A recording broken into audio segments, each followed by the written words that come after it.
106 miles to Chicago. We got a full tank of gas, half a pack of cigarettes. It's dark, and we're wearing sunglasses. Hit it.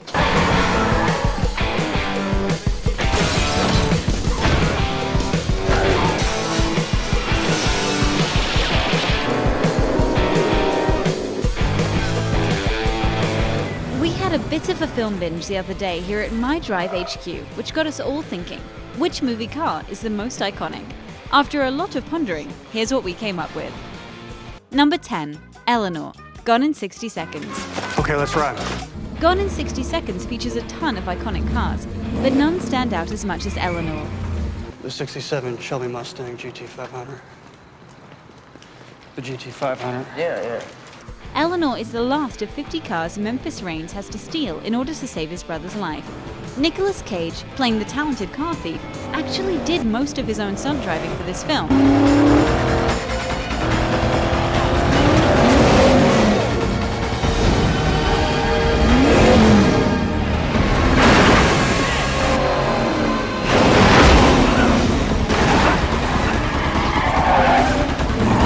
Because Nicolas Cage is crazy. No, don't do this. Don't start with me. Start. Number 9, Herbie, the Love Bug. Herbie might be fading into obscurity a little recently. I mean, who could forget the seminal Herbie Goes Bananas? But as cars go, this little Volkswagen Beetle is still pretty iconic. Half car, half pet, Herbie helps down-on-his-luck race car driver Jim Douglas rise to stardom after he finds out it has a mind of its own.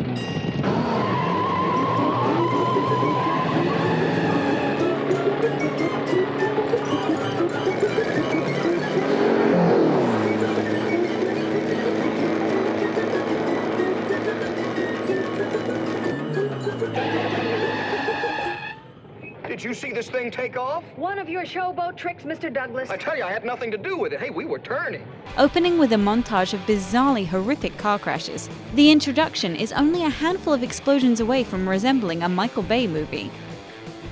Number 8, The Bluesmobile, Blues Brothers.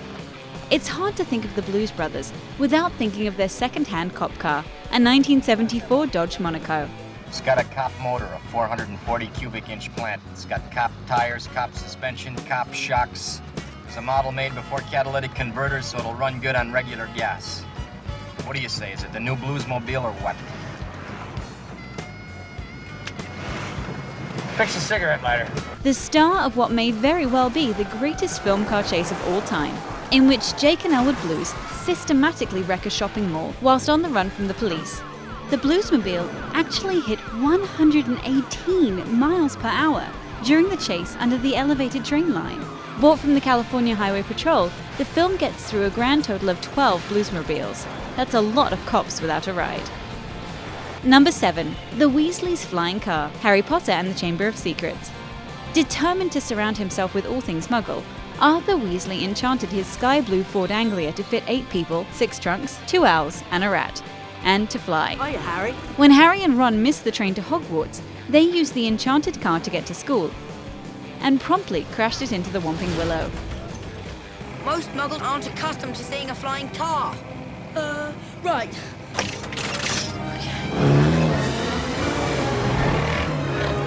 The Ford Anglia would be a great car to own. You'd never have to pay congestion charges again.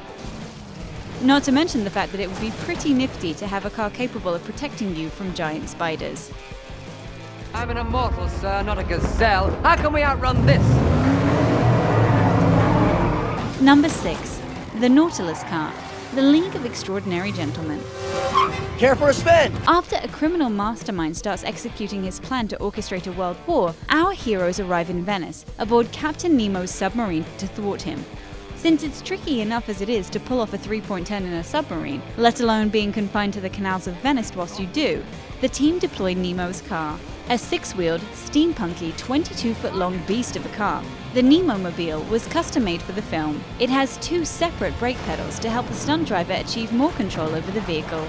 Sadly, it's not in the least bit street legal. What did they get you for? I bought a car. Turned out to be an alien robot. Number 5, Bumblebee, Transformers. In the original Transformers cartoon, Bumblebee's alternate form was a Volkswagen Beetle, but this was changed for the movies into a Chevy Camaro, primarily because the Beetle reminded Michael Bay too much of Herbie. In Bay's defense, there's a nod to Bumblebee's origins in the film, even if it's not exactly the most gracious of moments. Gee, holy cow. Whilst a new Camaro would set you back around £35,000, I think the transformation function comes as extra. Check on the rep. Yep, second and none. Number 4. Chitty Chitty Bang Bang. Chitty Chitty Bang Bang. It's saying chitty chitty chitty chitty chitty chitty chitty chitty chitty chitty chitty bang bang chitty chitty chitty chitty bang bang. Inspired by a series of cars in the 1920s that actually used aircraft engines, Chitty Chitty Bang Bang is the titular car in a film that has become a family movie staple. You've all seen it, you know the story. Dick Van Dyke restores a car that, after some casual reckless endangerment of his kids, and with the help of some dodgy special effects, he discovers can both sail and fly. Hijinks ensue.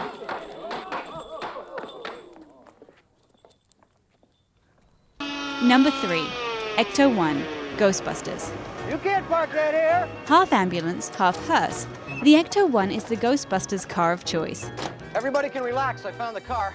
Needs some suspension work and shocks and brakes, brake pads, lining, steering box. It doesn't look like much to start off with, but once it's repaired, it's hard to mistake.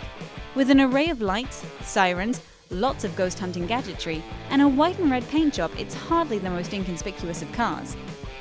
But maybe that's what you need when you have urgent ghost-busting matters to attend to. Number 2. Batmobile, Batman. No top 10 movie cars list would be complete without the mention of the Batmobile. Whether it's the 1955 Lincoln Futura concept car from the Adam West TV series, or the Tumbler from Christopher Nolan's films, the Batmobile has always been iconic. However, nothing beats the incarnation from Tim Burton's Batman, inspired by a combination of 1930s salt flat racers and 1950s muscle cars. This Batmobile is pure awesome.